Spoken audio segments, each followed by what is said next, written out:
Hi guys, welcome back to the channel, Runway CT. And before we get started, please hit that like and subscribe button. I truly appreciate it. It helps the channel out a lot. Now, let's get started. It took me a while, but we are back with the New Balance Fresh Foam X Ellipse. Whew, almost messed it up. I just have this thing with messing up shoe names. I don't know why. We are back with it after I got done putting quite a bit of miles on this shoe. And that's with, different types of training.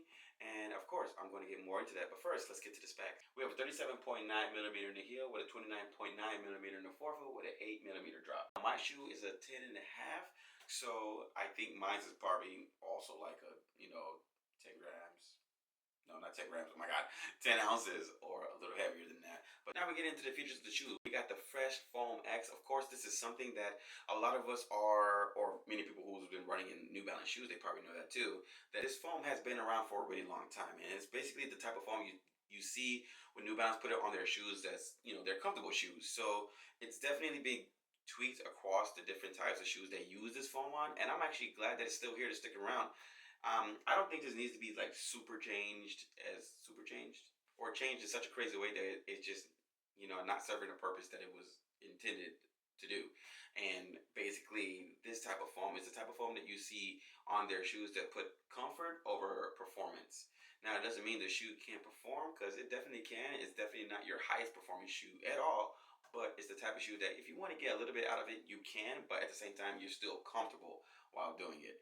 And on top of that, I'll also get to where this shoe is not just your typical, comfort running shoe or daily trainer. This is also a shoe that can fit into your lifestyle too, as far as your everyday walkers, or just, depending on what kind of color you get, also go with your outfit. And then you got the engineered mesh upper. It's pretty simple, but at the same time, so nice. It doesn't have so many crazy overlays over it, but it's kind of breathable. I can feel a little bit of air through it. It's on the thicker side for me, so I tend to pick up a little bit of heat in it, but of course it's very comfortable to be in, and it stretches quite a bit. So I would say if anybody, with a slightly wider foot, and if you have higher volume to your foot, this shoe is actually good for both of that. And then you have, some padding in the collar of the shoe, which is actually very comfortable, and then the tongue of the shoe is actually very soft too. So yeah, the upper is really nice. It's very simple. It's just your engineered mesh upper. A little bit on the thicker side for me, but at the same time, this shoe is also going to serve as the purpose of also being your lifestyle shoe. So, typically with shoes with very light uppers or, very breathable, they tend to be a little less reliable. They can tear a little easier if you're going to use that shoe every day for all types of things. Of course, when it comes to the outsole, I do find the outsole pretty grippy. No matter what surface I was on, it's a really grippy outsole. Whether it's sand, water, and different types of pavement, there's a lot of it there. So they didn't give it. There's certainly no shortage on the outsole of this shoe. When it comes to the experience of running with the Ellipse, one of the first things I really noticed about the shoe is that the fact that it felt a lot lighter than what I was expecting. I once I heard like the the weight of the shoe, I was like, oh, it's not too light, but it's not too heavy. And then when I got the shoe and actually started running in it, and I'm having a few days when I'm just going on walks, this shoe feels so much lighter. Now, when it comes to running in a shoe, I definitely wanted to put it through its different paces, different type of training. And one of the things I want to start out with is a tempo day. For me, I love just hauling it. And I want to see if the shoe is able to withstand it or just let me do it. So definitely this shoe is not for it. This shoe, you can pick up the pace a little bit, at least in my experience, you can pick up the pace a little bit, but then it'll kind of just slowly bring you right back down, which could be a good thing too. Can help you, when you're on your days of just like, when you pick up fast, slow down, pick up fast, slow down, those type of patterns when you're training hard. But yeah, definitely the shoe, I just want to, have those nice run days with, or even also like, I guess I'm gonna say this is one of those good shoes that you have, you want to go, at the run clubs with. It's one of those shoes, like it's a nice shoe to take at the run clubs, and then just, have yourself a good walk right after. And then when it came to, my heel training, because I love doing heel training, this shoe did a really good job as far as like going up and down the hills. I didn't feel any problems when it came to just, being unstable. Or, when you're going down the hill, certain shoes, you feel like you're sliding to the front and you just bang the tip of the shoe. I didn't get that. I felt like my foot was completely supported in the shoe to where if I was going downhill, my feet was just solid and it stayed put. I didn't feel like I was going to have any toe problems. That's a really good thing is, because I've been doing long distance in this shoe. Whenever I do run in this shoe, I do about like maybe like 6 to around 10 miles. I think one day I did around 11 miles in this shoe. And to be honest, at no point during those long distance runs where I felt like my feet was not like, locked in. That's the thing, is my feet felt really locked in this shoe, to where I wasn't slipping everywhere. It didn't feel like my foot wanted to go this way and then the midsole wanted to go that way. I didn't get any of that at all. I did get um, something that I got. Well, I did get the feeling in this shoe that I got in my Rebels. I still have my Rebel V3s. I kind of just skipped the other ones. That to me, I just haven't got a chance to get to the newer models, which I still plan to do. But the problem I had with the Rebel is the fact that the Rebels, the foam actually died out a lot faster than I expected.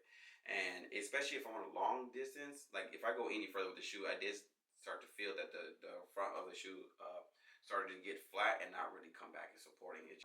But that's what it gave me that feeling, especially when you get further out on a long distance run. I think for me, the max I'll go is probably 11, like, no, not my bad, 6 to 11 miles in the shoe, and that's just cruising, not really pushing it hard at all, just cruising it, because the shoe would just do a good job there. But I think any further than that, the shoe, I feel like it starts to lose support at the very forefront. And then when it comes to turning corners, like for me, I typically turn certain corners pretty quick. I did feel one thing, and maybe it was just a one time, where the forefoot kind of like folded in, because this midsole down here it's very cushiony. It's actually very soft. So I did feel at one point this part kind of just caved in a little bit when I turned the corner, but maybe that's just a one time thing, because I actually never experienced that on any other turn after that. So that might have been me. That might have just been me. Just leave that one to me. For me, I don't feel like this would be a shoe to even do a half marathon with, for me. But that's just me. Maybe some of you out there may like it. I'm actually pretty light on my feet. So for this foam to still be able to compress in, even when I was running after going longer than expected, I just feel like this shoe would not fit me as far as a super long distance shoe. For those of you who can do it, man, the shoe is better built for you. I've seen out there where people was comparing this to the 1080, and to make it more simple, the 1080 is much more of a premium shoe, and it also got a huge update on the midsole to make it more versatile and more reliable. 1080 has always been your really nice shoe. You can kind of do more training in, and I've seen people use that shoe consistently for like half marathons, full marathons. 1080 is a really great shoe. So yeah, and in the same class, you got some competitors, some really great competitors, when it comes to these great daily trainers that's under 160 bucks. Asics Nova Blast 5. This shoe is, of course, is a favorite of so many people, and it's the type of shoe you also look at when it comes to comfort, with a little bit of performance built into it too. So for me, I did find this shoe very comfortable. It's more soft than it is the type of shoe I can use on tempo days. It is light, but I just feel like, at least for me, it's a little bit too squishy, and it's kind of in the same realm as the Ellipse, as far as being the shoe that's like soft, comfortable, and if you want to put a little bit of performance in it, it's still got that. You can do that. And you got the shoe that people just love raving about, which is the Adidas Evo SL. It's another shoe that's under 160 bucks. It's a great shoe.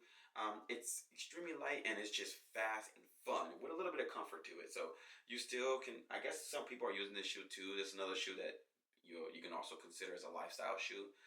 It has great colorways.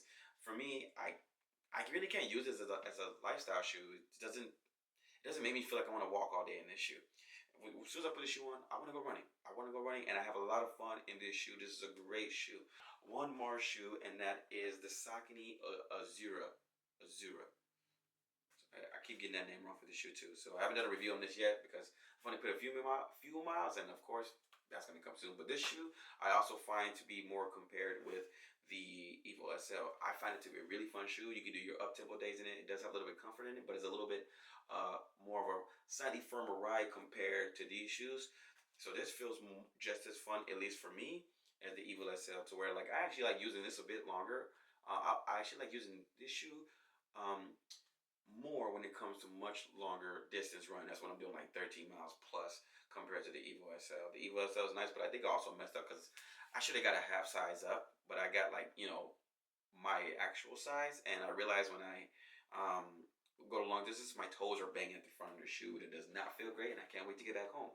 But yeah, this is the other shoe. So you got all these shoes that's within the same class of the Ellipse, and I find it great that there's more shoes that's going to be that come out this year that's under that $160 range. You got the $144, you got the $150, the $150, and I believe this is also $150 as well. So this is great for all these shoes. But if you really want the type of shoe, of course, that fits, the lifestyle shoe that just looks great and is comfortable, the Ellipse is your guy. It's actually the cheapest out of those last three shoes I just showed you.